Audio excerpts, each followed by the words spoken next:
بسم الله الرحمن الرحيم.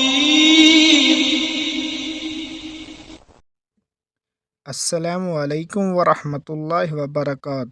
میرے دوستوں، میں آج آپ کے سامنے ایک ایسی حدیث بیان کرنے لگا ہوں جس کو سن کر آپ پریشان ہو جائیں گے۔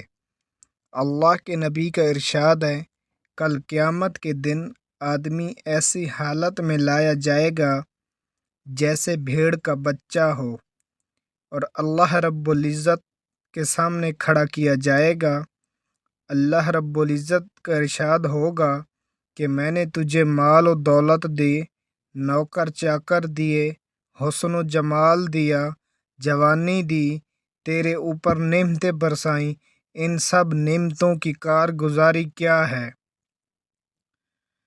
وہ کہے گا، اللہ رب العزت، تو نے مجھے مال و دولت دی، میں نے اس کو اکٹھا کیا، جمع کیا اور اس سے ڈبل دگنا کر کے چھوڑ آیا ہوں۔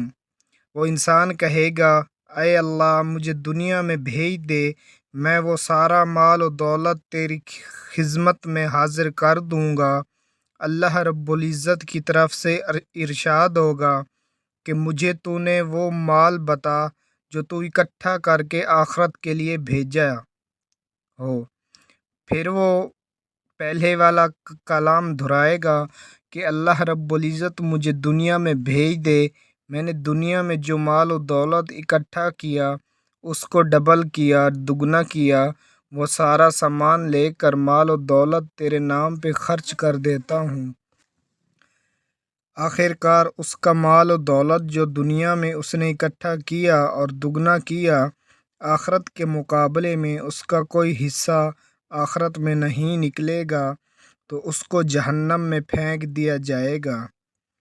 آج کے دور کے اندر ہم لوگ مال جمع کرتے ہیں، کماتے ہیں، تجارت و کاروبار کرتے ہیں، ملازمت کرتے ہیں، جو بھی مال و دولت پیسہ اکٹھا کرتے ہیں تو ہم تاکہ آنے والے وقت میں وہ ہمیں کام آ سکے۔ لیکن میرے دوستو، اللہ کے نام پہ بھی خرچ کرنا چاہیے تاکہ کل قیامت والے دن ہمیں وہ مال و دولت ہمارے کام آ سکے۔ اللہ مجھے اور آپ کو عمل کرنے کی توفیق عطا فرمائے۔